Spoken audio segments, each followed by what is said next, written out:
Assalamualaikum warahmatullahi wabarakatuh. Alhamdulillah wahdahu wal khairu wasyarru bi masyiatillah. Asyhadu an la ilaha illallah wahdahu la syarika lah. Asyhadu anna sayyidana Muhammadan abduhu wa rasuluh. Shahibis syafa'ah wa ala alihi wa ashabihi wa man tabi'a risalatihi ila yaumil qiyamah. Bismillah sadari wa yassir li amri wa hlul 'uqdatam min lisani yafqahu qawli wa yassir wa la tu'assir wa bitammim bil khair. Amma ba'du. Bapak Ibu semua yang saya hormati dan dimuliakan Allah, mari kita bersyukur dengan segala nikmat, dan kita tidak bisa mengembalikan nikmat itu sebab Allah tidak butuh nikmat itu kembali. Allah menginginkan kita menjadi hambanya yang pandai bersyukur, sebab Allah Maha Pengasih, Maha Penyayang. Karena kekayaannya yang begitu banyak, maka Allah kemudian tidak memandang kekayaan kita. Karena kekuasaannya yang begitu luas, Dia tidak pernah melihat kekuasaan kita.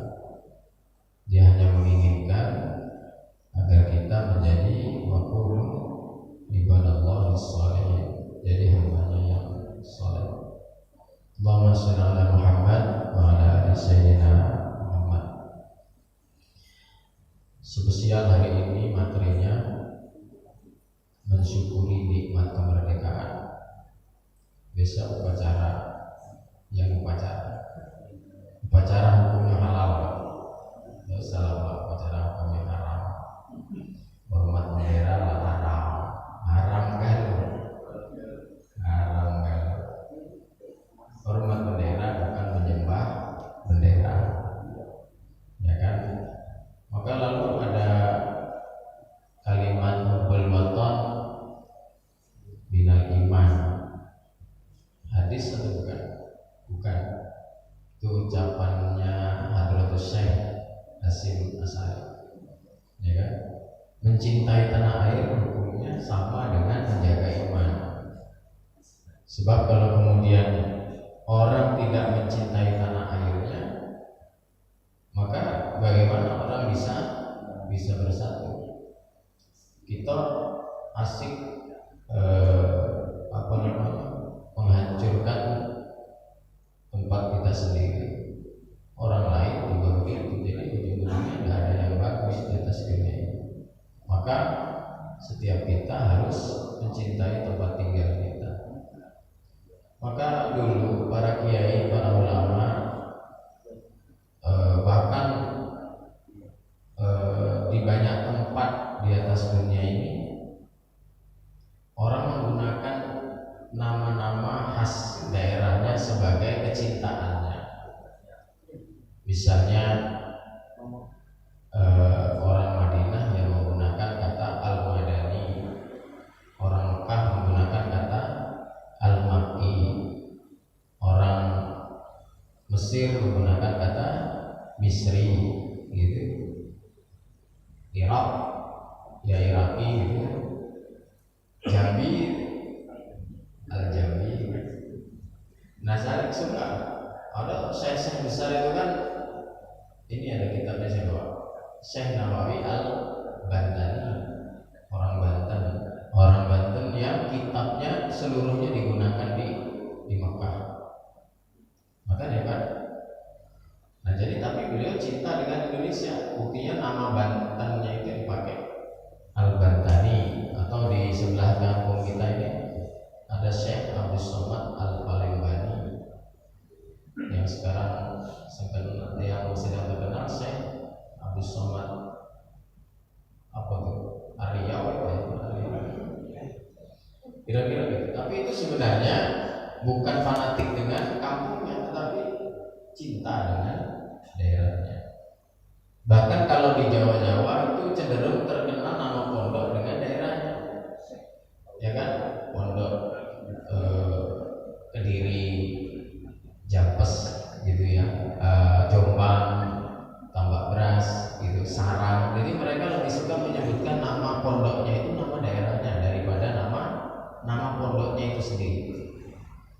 Misalnya di sini pondok kota seberang itu lebih baik daripada memperkenalkan pondok asatnya misalnya.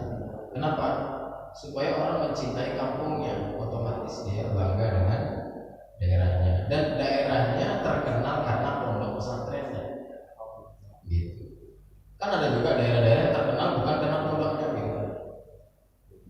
Kalau di Jambi ini Payu Sigadung terkenal gitu, tapi kan tidak bagus. Coba ya, maaf. Nah, itu karena memang yang terkenal kampungnya, tapi karena jeleknya, maka ditandingilah dengan nama pondok pesantren Kumpe gitu. Nah, supaya Kumpe itu disebut sebagai pondok pesantren ya. Jangan nama lain yang buruk terkenal, nama pondoknya tidak dikenal. Kalau kita sebut misalnya pondok pesantren Al-Ikhlas, se-Indonesia ini Al-Ikhlas mungkin ada berapa orang hafal ya. Tapi sebulan nama daerahnya biasanya lebih gampang ingat. Pondok pesantren Sungai Liling gitu. Nama pesantrennya Assalam tuh, ya kan? Tapi kemudian nama daerahnya. Nah inilah kedaerahan, tetapi kemudian tidak diartikan sebagai asobiyah. Asobiyah itu dalam dalam konsep Al-Quran dulu, Rasulullah SWT pernah menegur orang ketika siapa itu yang azan, Bilal ya, Bilal bin Rabah. Bilal bin Rabah itu azan dengan suara yang sangat indah dan bagus. Dan azan itu kaidahnya diajari oleh Bilal. Bilal itu yang kan dulu begini, ada orang mau sholat itu manggilnya, kakek jam 12:30 sholat ya, jam 12:30 sholat ya. Lama-lama sahabat Bilal ini bingung, ini kalau panggil orang kayak gini kayak mana? Sholat ya, maka dia berdiri, lalu berdiri dia bertakbir, Allahu Akbar, didengarkan oleh Rasulullah. Maka bagus nih, bagus. Maka kemudian menjadi hadis, namanya hadis takriri. Takriri itu hadis yang dibuat oleh sahabat, tapi Rasulullah mengiyakan. Berarti iyanya Rasulullah sama dengan hadisnya Rasulullah. Nah tapi ada sentimen. Ada sentimen apa? Yang namanya Bilal bin Rabah ini kan keturunan Sudan. Sudan itu hitam. Masa orang hitam manggil orang putih, nah itu kira-kira itu sentimen kulit juga. Makanya kalau manggil orang jangan pakai body shaming. Body shaming itu bahasa lainnya pakai ciri fisik, itu kurang baik. Karena wala tanah basu bil alqab, jangan memanggil orang dari gelar fisiknya yang tidak dia sukai. Hitam, codet, ya codet kan kena bacok. Kalau dulu codet itu bangga pak, itu preman. Nah, apalagi pincang, mohon maaf ya. Jadi banyak orang yang kemudian fisik itu apa istilahnya? Orang-orang yang diskriminatif senang mengambil dari ini. Nah, maka turun ayat dalam Al-Quran, ya kan? Ya ayuhan nasu inna khalaqnakum min dzakarin wa unsa min dzakari wa unsa wa ja'alnakum shu'uban wa qabaila lita'arafu. Ya kan? Bahwa wahai manusia, kata Allah, aku jadikan kamu itu dari seorang laki-laki dan seorang perempuan, Adam dan Hawa. Wa ja'alnakum shu'uban wa qabaila lita'arafu. Aku jadikan kamu itu bergolongan-golongan, berkelompok-kelompok, lita'arafu. Tujuan Allah bukan malah memisah-misah orang itu menjadi terpisah-pisah karena terkotak-kotak, bukan, tetapi justru Allah ingin memperlihatkan bahwa Allah bisa membuat orang itu jenisnya apa saja. Nanti kalau ada Allah buat warna hitam kan orang kan banyak protes. Ya Allah, ini macam mana nak kuasa bikin orang warnanya putih ya Allah. Maka sudah Allah siapkan yang hitam ada, yang putih ada, nasib tapi tidak sendiri. Ya kan? Kita ini mah kadang nggak putih tidak dapat hitam, sibuk perawatan, nah ini jadi abu-abu.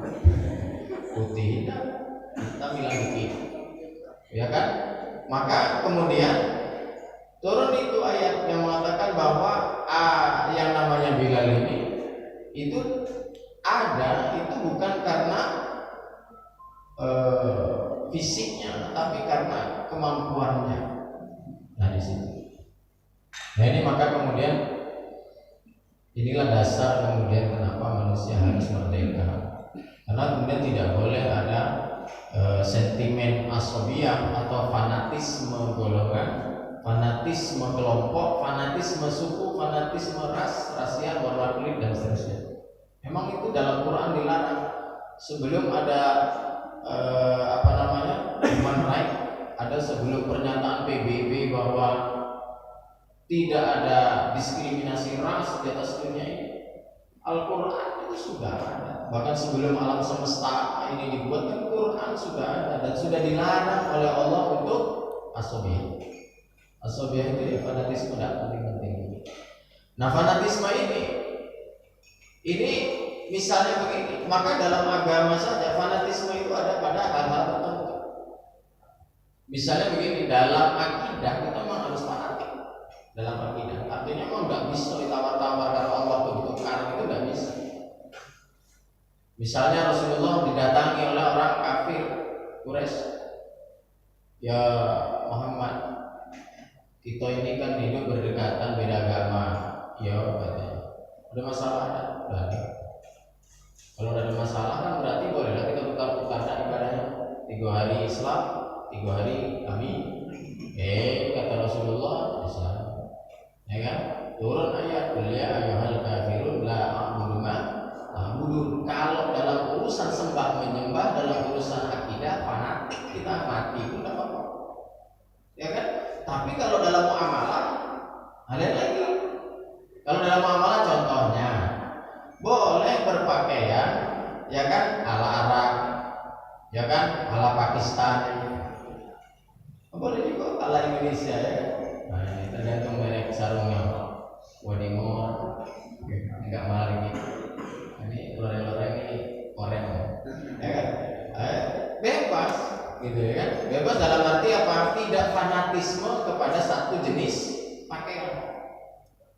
Ini yang bahaya sekarang kan, kalau udah kayak dia, udah kayak Nabi, nanti apa ya? Jangan lah, ya kan? Kan lalu ulama-ulama kita kan ngomong kalau Nabi lahirnya di Jawa Barat, dia mesti pakai baju Jawa Barat. Itu kan soal dunia. Tetapi memang apa yang dibuat oleh Nabi boleh kita jadikan contoh, boleh kita jadikan acuan. Apa yang paling penting dari pakaian Rasulullah? Pakaiannya mengikuti standar syariat menutup aurat. Jadi kalau pakaian daerah, pakaian budaya ini tidak menutup aurat, itu memang tidak kayak Rasulullah. Bukan jenisnya, tetapi konsepnya yang tidak sama. Jaga konsepnya silakan. Nah kalau dalam konsep syariah, ya kan dalam konsep syariah misalnya kita berpakaian kan prinsipnya yang penting menutup aurat. Tapi kalau hanya landasannya menutup aurat sebaik, ya tidak elok juga. Laki-laki yang penting tertutup auratnya, pusat lutut. Apa iya Pak, kita ini ke masjid lalu yang ditutup cuma pusat batas lututnya. Lah bentuk pasukan Romawi nak perang, ya kan? Pakai apa namanya baju senggel kan tidak bisa. Memang tertutup tapi tidak beradab. Maka kemudian yang tinggi dari ilmu adalah adab. Al-adab fawqal ilmi. Bahwa adab itu memang lebih tinggi daripada ilmu. Kenapa? Karena ilmu mengajarkan yang pas-pas saja. Tapi kalau adab mengajarkan lebih dari ilmu itu. Contoh orang sholat yang penting tertutup auratnya. Kalau adab tidak mau, ya jangan tutup-tutup banyak. Gitu kan? Yang bagus gitu. Yang pantas. Nah itu ya Pak. Seperti itu. Baik, Bapak Ibu sekalian. Lalu kemudian ulama-ulama kita, pendiri-pendiri bangsa ini sepakat menentukan kalimat di dalam undang-undang dasar itu dengan kalimat atas berkat rahmat Allah yang maha kuasa, dan dengan didorongkan oleh keinginan luhur. Terus ya kan?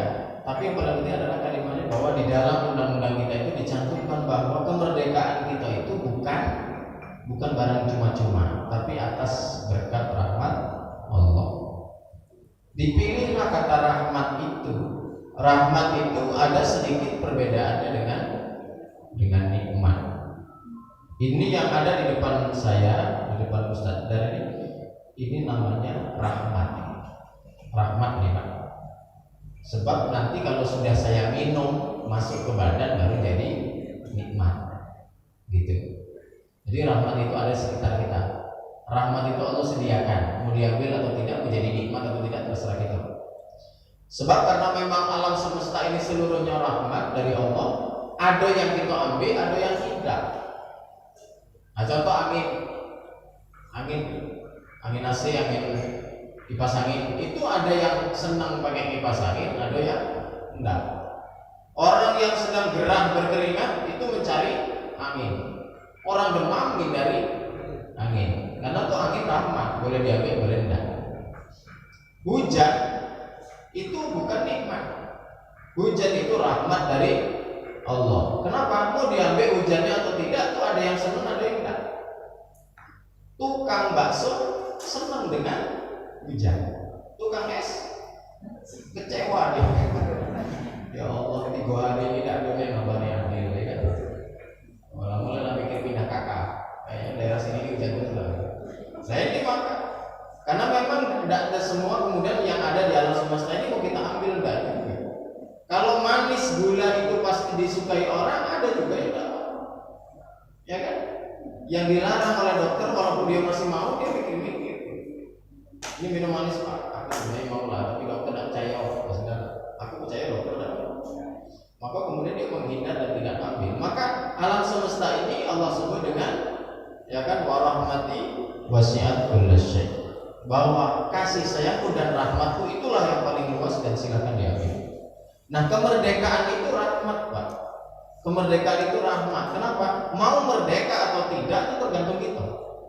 Nah, ini maka rahmat Allah ini mau kita ambil, bahwa setelah merdeka ini dicantumkan, diingatkan oleh para ulama bahwa merdeka itu rahmat. Mau dijajah atau merdeka terserah. Gitu.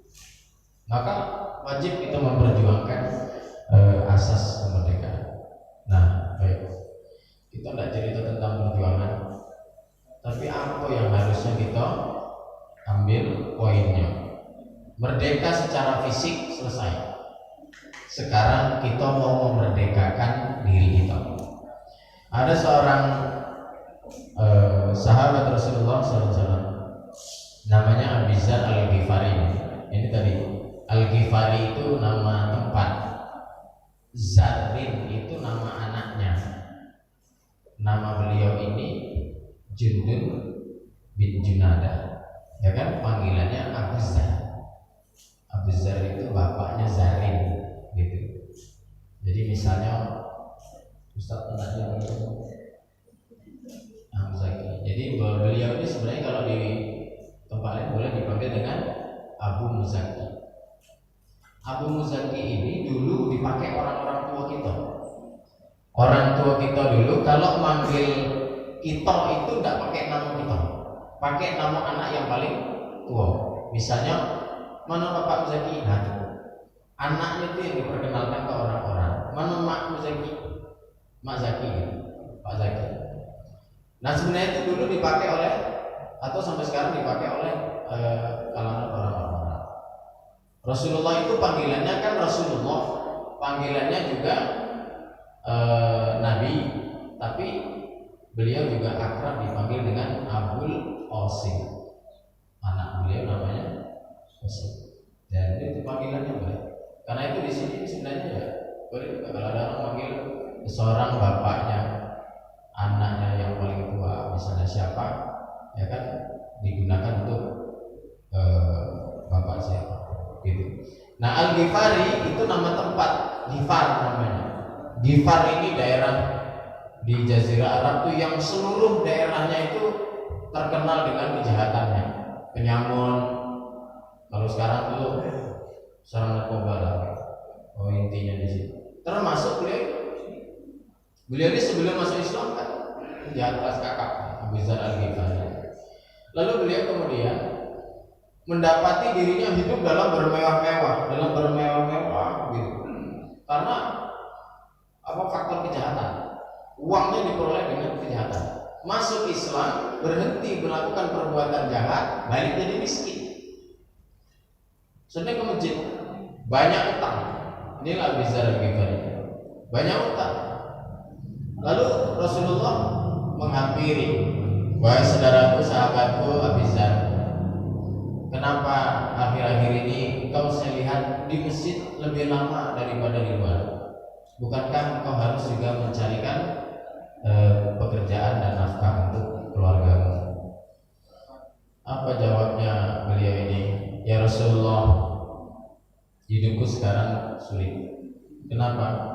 Seluruh pekerjaan yang membuat aku dulu menghasilkan uang dari jalan tidak baik sudah aku tinggalkan. Saat ini aku belum mendapatkan, bahkan aku malah mendapatkan persoalan baru. Aku dulu tidak pernah utang, sekarang aku banyak utang. Nah, lalu aku di masjid, aku di sini berdoa. Nah ini Pak, ini penting bagi kita. Ini sejarah ini penting dijadikan pedoman, bahwa bapak-bapak, ibu-ibu kalau banyak utang seringlah duduk di masjid. Insya Allah tidak ditagih. Dia tunggu balik lagi baru tadi. Masa ditanya mama apa nak masjid? Ada lagi di sana pakai balik. Nah, makanya nanggap lah di sini. Nah, itu pertahanan terakhir itu masjid. Dia nunggu di luar. Ya kan? Itu loh ini.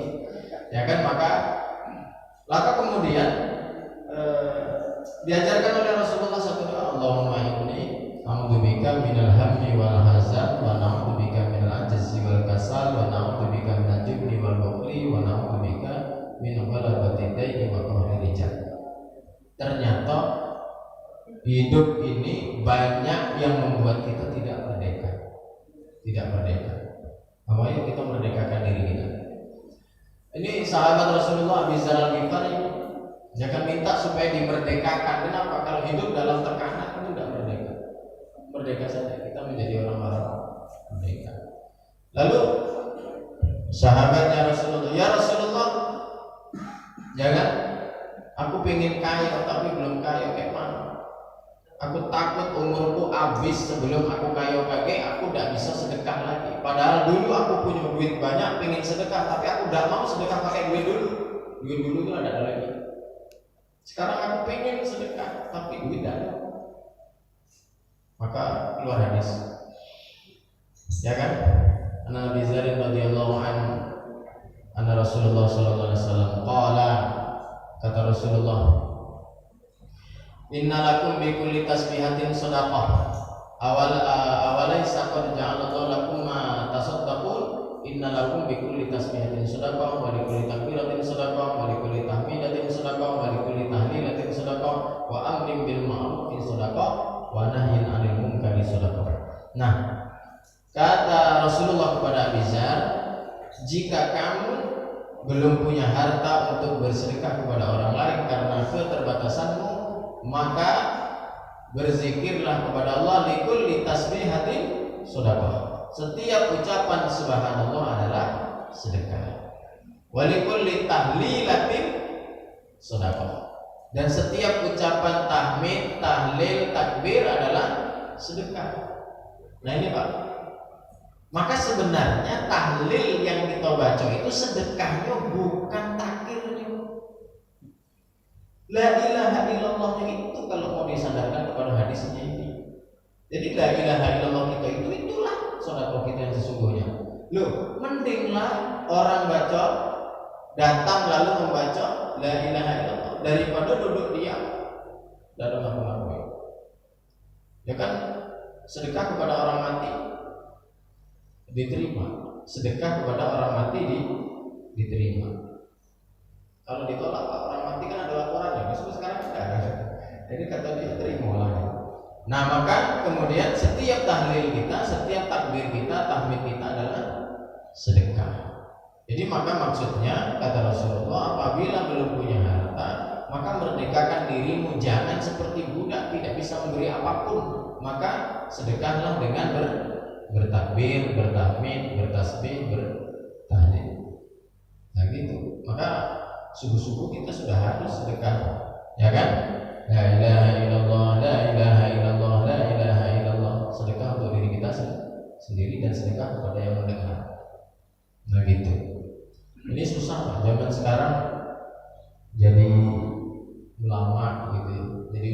itu berat. Beratnya apa? Orang sekarang itu gampang tidak percaya, bukan gampang percaya.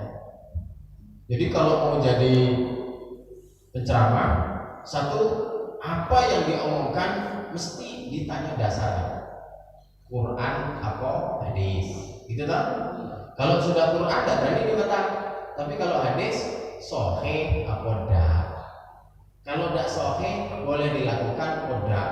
Akibatnya banyak orang sekarang terjebak hanya cuma mengkritisi penceramahnya, ngamalkan tidak.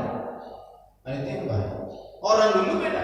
Orang dulu dengan kiai, dengan ulama itu lebih banyak nurutnya, lebih banyak ikutnya daripada mendebat gurunya. Gitu. Atau kiainya dulu di kami malam kita zikiran 1000 kali. Siap bah. Gitu yang baca. Ini gunanya itu apa? Senurut baik lah, enggak sampai nanya. Gitu. Kalau sekarang misalnya ustaz lalu ngomong, ini ustaz kayak mana ada dalilnya enggak? Ah, sudah lah nurut ya. Benar-benar ustaz. Jadi kita ini banyaklah ilmunya tetapi kurang adab. Jadi sebenarnya pengamalannya yang harus dikuatkan. Pengamalannya harus dikuatkan. Bukan main Pak sekarang orang berdebat masalah tahlil. Ini kan? Padahal pertama tahlil itu kalau salah pasti tidak ada satupun ulama yang mau melakukan. Kalau salah, ya kan? Kalau ada perbedaan baru ada sebagian ulama yang mau, ada sebagian ulama yang tidak mau. Pertanyaannya adalah sekarang tahlil itu dilakukan ulama atau tidak? Dilakukan. Kalau dilakukan berarti dia memang hanya sebatas perbedaan pendapat, bukan haram. Kalau haram seluruhnya jadi gila. Makan babi Pak haram, tidak ada yang beda pendapat, ya kan? Oh, kalau ada orang lalu darurat boleh makan daging babi, itu dalam konteks hukum darurat memang boleh apa saja. Nah, itu jadi seperti itu kita memahami dalil-dalil tentang keilmuan sekarang. Nah, balik ke cerita Abu Dzar Al-Ghifari bahwa kemudian beliau diajarkan oleh Rasulullah agar memerdekakan sifat-sifat yang ada pada dirinya supaya dia kemudian bisa hidup bebas. Yang pertama yang membuat orang terjajah atau penjajah dalam dirinya adalah hammi. Yang kedua hazan. Sifat yang menjajah orang yang pertama adalah sifat ragu dan gampang sedih. Ini penjajah gitu. Jadi ragu itu memang harus dibuang. Nah, mengambil sesuatu yang benar, la ma yuri buka ila ma la yuri buka, tinggalkan yang ragu-ragu dan ambil yang tidak ragu. Kan hidup ini mesti kadang-kadang pilihannya harus tepat dan cepat. Bapak Ibu kalau naik motor jelas Pak, mau belok kiri atau belok kanan. Jangan senyo ke kanan tapi belok kiri. Mama. Ya kan aku itu galak kecelakaan. Saya sedih. Saya subuh-subuh tadi baca berita online. Anak orang kaya mungkin kalau naik Honda Jazz dari Rantau Keloyang ke arah Merangin, gadis 18 tahun gitu, ringsek masuk ke dalam tronton, mobilnya banyak, orangnya juga banyak gitu. Tapi maksud saya, ya kenapa kemudian perempuan ini sering sekali kecelakaan gitu kan, ya kan? Dia ini mau kanan ke kiri tidak jelas ya kan? Sennya kanan tapi dia belok. Nah, ibu-ibu hati-hati ya kan? Dan bapak-bapak lebih hati-hati ya, kenapa? Kita yang memburu dia sama apa ya kan? Ya, kita kadang-kadang bingung juga Pak. Ya kan jelas-jelas ya kan, ini lampu merah, dia nak nyebrang ke kanan tapi sennya ya kan? Itulah karena memang ibu-ibu itu banyak pikiran, ya kan, tidak sempat merubah sen. Itu sen dari rumah tadi belum berubah, ya kan? Nah ini, maka ragu-ragu dibuang, sama Pak. Jadi yang bahaya itu memang ragu-ragu. Kalau mau misalnya, kalau mau jadi petugas nih, mau jadi tukang azan atau jadi imam, pastikan kita pilih metode yang mana, caranya macam mana. Jangan ragu-ragu. Kenapa? Ragu-ragu itu membuat sesuatu jadi masalah. Misalnya mau pakai lagu apa azannya, mau pakai irama yang mana, mau panjangnya berapa. Ya, yang paling aman yang mana? Yang tidak ragu. Nah, jangan pengen panjang tapi sebenarnya tidak. Ayo ala sholat dipanjang banget. Nah, lupa nih hari yang mana? Ngarapnya ada kawan menuju idah itu nih. Balik lagi. Maka apa yang benar? Yang tidak ragu, yang tidak ragu. Bahwa Bapak misalnya terdesak imam dari yang datang atau datang lambat, kan harus ada yang maju. Pastikan Pak Al-Kausar atau Wal Asri, 3 ayat pilihan, ya kan? Dan ada Pak lebih pendek dari itu, ya kan? Nah, pilih, jangan cukup-cukup sabis, mutar-mutar, ya kan? Mutar watini, ya kan? Watini itu bentuknya apa ya? Sudah lazim. Watini wa zaituni wa turisini nama dan baladil amin. Laqad khalaqnal insana fi ahsani taqwim, thumma radadnahu asfala safilin. Illal ladzina amanu wa amilus solihati wa tawasaw bil haqqi wa tawasaw bis sabr. Makmum belakang Rasulullah. Itulah. Kalau yang mirip-mirip Pak, daripada bikin ragu dihindari nih. Jadi misalnya Bapak Ibu sekalian, jangankan sekelas kita Pak, sekelas Syekh Abdul Rahman As-Sudais, Imam Direktur Imam Masjidil Haram. Beliau kalau ragu membaca ayat, beliau balik ke ayat yang tidak ragu. Pernah beliau mengatakan bahwa saya tidak jadi membaca surat Al-Kafirun karena saya baca 7 kali saya tidak yakin. Coba bayangkan. Sekelas beliau hafal Quran, hatam Quran dari belakang ke depan, ya kan? Baca Al-Kafirun karena khawatir wala antum abdina mabud, wala nabi watum, wala antum wala nabi watum. Daripada berdentang-berdebuk jamaah ribuan, enak putar yang lain yang yakin. Itu ilmu bela. Jadi kira-kira ragu ini. Makanya Pak, kalau ada orang di sini tidak mau jadi imam atau tidak mau azan, itu jangan dipaksa. Mungkin dia lagi ragu. Aku azan berdak ya, ada niat dari rumah. Oke, salah Pak. Nah, itu salah gitu juga. Nah, jadi memang makanya biasanya orang yang kita yakini tidak ragu itulah yang kita dorong. Jangan orang yang meragukan Pak yang kita dorong. Ya. Aku tidak yakin ini jadi imam, kita pula. Nah kita lah kalau kita beragu apalagi dia. Jadi kita tanya, kok ngaku tadi salah-salah? Aku tidak yakin jadi imam. Karena mau apa ya? Aku juga tidak yakin. Barang yang tidak meyakinkan, memang sebenarnya kita bisa disuruh. Ya kan? Kenapa? Banyak salah. Nah gitu. Yang kedua hazan. Hazan itu apa? Kesedihan. Jadi sedih itu Bapak Ibu sekalian itu penjajah. Ada orang tuh baperan. Baper itu bahasa anak-anak muda. Gampang terbawa arus perasaan. Duduk dikit orang nembak singgung. Orang singgung. Orang bergurau singgung. Ya kan? Kalau ini geser dikit badan besarnya singgung tuh. Aku lagi aja tinggi banget. Ribut, ya kan? Murah tersinggung, murah ini. Orang yang hidup dalam ketersinggungan, orang yang gampang hidup dalam kesedihan, minder, itu orang yang tidak akan merdeka hidupnya. Hidupnya duduknya salah terus rasanya. Di depan ditengok orang, belakang kayak ada dianggap. Banyak orang kesalahan jadi. Sudahlah Pak, itu enjoy ya kan? Kalau sholat di masjid ini tidak ada aturan bahwa orang yang kayak mesti satu depan. Enggak. Siapa yang depan duluan? Kenapa? Tidak ada pula baper-baper, ya kan? Aku nih kayo. Kenapa aku datang belakang? Kenapa datang belakang? Tapi aku kayo. Tidak bisa. Hidup yang kayak gitu dia bikin masalah. Ya kan kenapa? Terlalu banyak perasaan dalam hidupnya yang tidak penting. Dan banyak lagi lah hal lain. Termasuk dalam hal terkecil kita, dalam pergaulan rumah tangga atau di sekitar kita. Kalau kita semua kita bawa perasaan, penting banget. Ya kan? Melihat nikmat orang lain juga kadang-kadang sering terbawa perasaan. Perasaan aku ini dari mana lah ya? Beli kulkas setahun 3. Nanya dengan lagi, bang, orang sebelah ini aku beli kulkas 3. Tahu aku beli tempat celana kata dia. Jadi kita ini kadang-kadang terbawa-bawa arus-arus perasaan yang membuat kita hidup tidak merdeka. Orang punya apa, kita punya apa, jangan orang lain lalu menyiksa kita. Ya kan? Jangan kita sedih dengan nikmat orang lain sehingga kita kemudian menjadi tersiksa. Coba silakan kawan sebelah pakai Pajero beneran Pak, yang 500 juta tuh. Itu Pak Jero juga cuman panas Jero, ya kan? Tekad namanya Pak. Kalau berdampingan tuh harus pede Pak, klakson duluan. Wah. Tapi kalau berklakson balik itu lari. Ya kan kita nih kadang-kadang ini udah minder duluan, ketemu yang kaya. Tapi sudah nikmat masing-masing.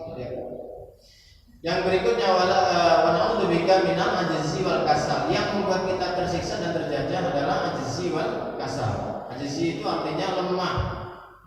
Kawannya malas. Malas dengan lemah itu sekawan. Kalau sudah malas lemah, kalau sudah lemah banyak malas. Badan sakit malas ibadah, orang malas juga kayak orang sakit. Sama baik. Jadi yang saat ini demam meriang tak ngejek itu ya memang malas karena badannya tidak enak. Ya kan? Tapi ada juga orang yang sebenarnya sehat tapi tidak ngejek itu kayak orang meriang. Maka demam dengan orang malas mirip. Ya kan? Maka itu berlindunglah dari sifat itu. Kenapa? Kalau sudah malas, lemah, tidak ada yang bisa dibuat. Kalau ditanya kita nih mau masuk surga, mau berapa mau pahala, semua apa namanya Tuhannya siapa? Allah. Ngikuti Rasulullah. Ya, ngaji yuk. Akhirnya kita tuh kayak gitu. Ya kan mesti gitu. Ayo Pak, zikir, tahlil mesti pahalanya besar. Kenapa tidak banyak? Sebanyak yang lain. Ya, makanya kayak gitu benar. Kayak gitu. Kita nih kadang-kadang sering malas itu yang membuat kita jadi. Kita Pak beramal nih hampir semua tahu ya kan, tapi tugas kita adalah tambih mengingatkan saja bahwa kalau ditanya Bapak Ibu mesti tahu lah bunyi Yasin itu apa, bunyi Fatihah apa, baca Al-Muluk itu manfaatnya apa. Ya kan mesti tahu, tapi kalau kenapa tidak baca? Karena memang bukan soal tidak tahu, tapi ada penjajah dalam diri kita namanya malas.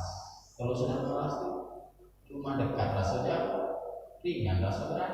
Kalau sudah malas dan cerita, malas supaya ditanya ngapa pada mungkin malas, ngapa malasnya?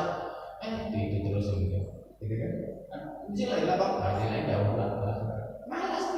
Jadi orang malasnya ada alasannya. Masjid dekat, dibilangnya bosan. Ngapa?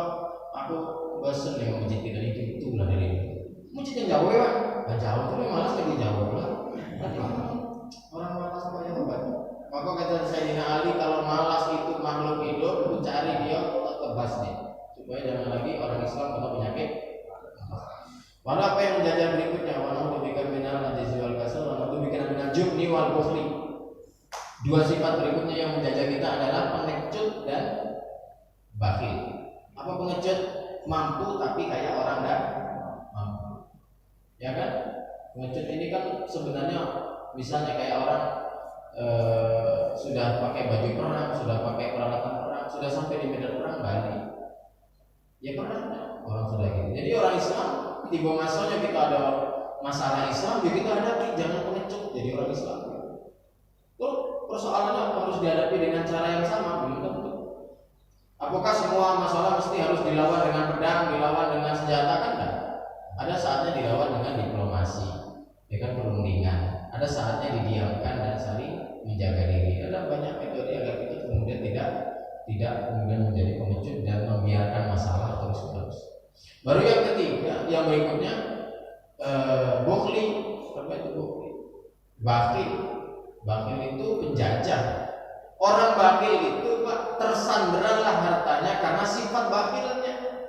Dia punya duit 5.000, tapi karena bakhil 5.000 itu jadi mahal di mata dia. Padahal 5.000 rupiah itu dibawa mati, tidak bisa. Tidak bisa Pak, tidak ada harga kain kapan 5.000 deh. Lebih lah kira-kira dengan minyak-minyak. Ya kan 5.000 tidak akan cukup dibawa mati. Tapi bagi orang bakhil pikirannya begini, dia punya duit 5 juta, ya banyaknya 5 juta, 1 juta. Lalu diambil 5.000. Kalau diambil 5.000 tinggal berapa? 995.000. Dalam pikiran orang banyak bagaimana? Coba tadi tak ada nyumbang 5.000 tadi, berarti kan 1 juta. Itu pikiran orang.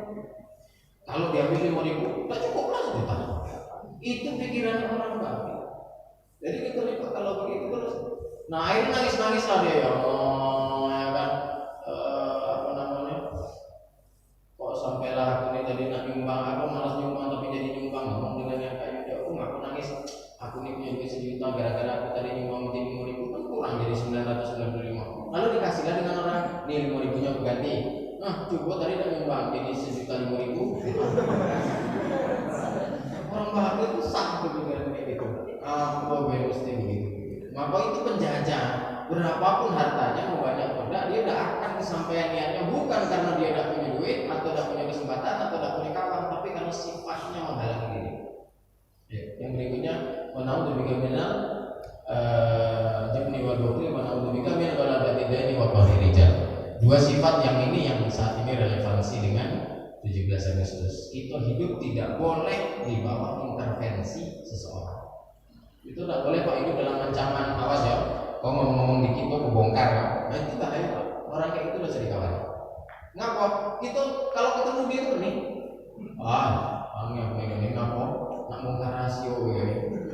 Pindah apa? Kalau di sini orang yang macam-macam kayak itu, kalau udah dia pindah ya. Hidupnya tidak enak. Hidup dalam ancaman. Makanya Bapak Ibu sekalian berhati-hati mengucapkan sesuatu yang aib atau rahasia. Karena rahasia itu Pak ada istilah pula rahasia umum. Oh kakek udah ceritain kok udah, tapi kok jangan ngomong dengan orang ya. Dia udah cerita lagi. Oh jangan ngomong ya dengan orang. Oh jangan ngomong ya, ngomong kan. Itu makanya banyak orang nggak dikasih tahu tapi tahu kan. Nah itu makanya Pak jangan senang-senang cerita sesuatu yang memang sebenarnya itu bahaya untuk kita dan orang nggak perlu tahu kita cerita. Karena kalau sudah dia tahu nanti dia boleh berarti dia bisa menjadi utang omongan, bahkan dia menjadi intervensi hidup kita.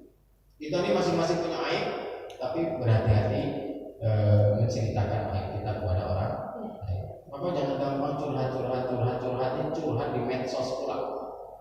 Jangan curhat di Facebook. Lagi aku nih malah jelek, hitam, kiri, utang, hampir 50 orang dari malam. Dibaca orang seorang mengajar lah. Ya kan, apa kata kawannya ada kesempatan ya laginya tidak jelas.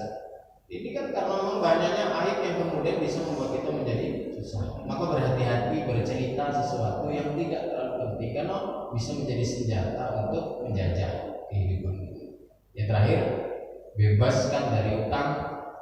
Paling tidak enak ketemu orang yang minjami duit kita. Ya kan? Apalagi duduk kan bercerita beli cincin baru, mesin cincin dulu.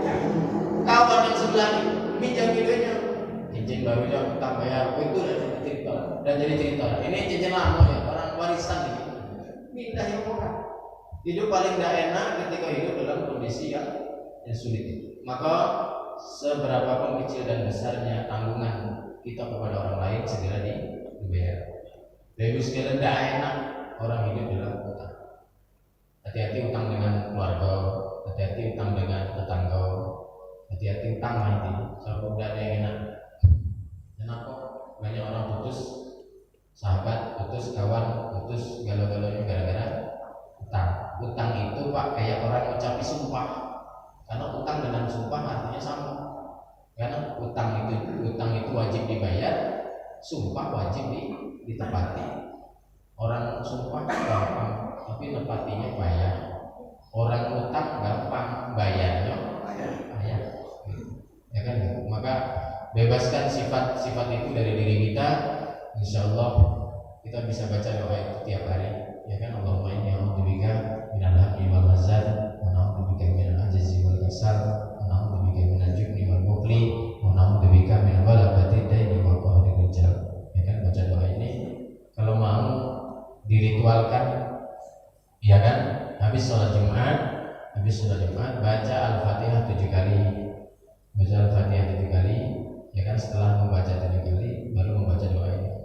Minta kepada Allah, ya Allah, cukupkan rezekiku minimal tidak jatuh utang sampai Jumat yang akan datang. Gitu. Begitu doa-doa kiai. Maka kiai itu kerjanya biasa-biasa saja, tapi tidak ada yang mati berutang. Dia minta kepada Allah, cukup ya jadilah, yang penting jangan jatuh kepada utang. Cukup itu masih apa?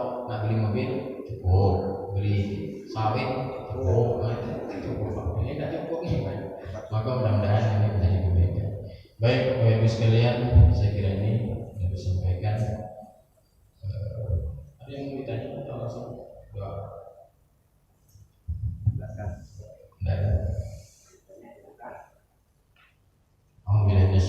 Bismillahirrahmanirrahim. Alhamdulillahirabbil shalli wa sallim ala sayyidina Muhammadin. Allahumma inna nas'aluka ilman nafi'an wa 'amalan mutaqabbalan wa rizqan halalan thayyiban. Allahumma inna nas'aluka min mujibati rahmatik wa za'i wa maghfiratik wal 'ismata min kulli dhanbin wal ghanimata min kulli birrin was salamata min kulli ismin wal fawza bil jannah min najata minan nar. Rabbana atina fid dunya hasanah wa fil akhirati hasanah wa qina adzabannar. Wa sallallahu ala sayyidina Muhammadin subhana rabbika rabbil izzati amma yasifun. Wassalamun alal mursalin walhamdulillahi rabbil alamin. Subhanallahumma bihamdika asyhadu an la ilaha illa anta nastaghfiruka wa natubu ilaik. Assalamualaikum warahmatullahi wabarakatuh. Waalaikumsalam warahmatullahi wabarakatuh. Terima kasih kepada Ustaz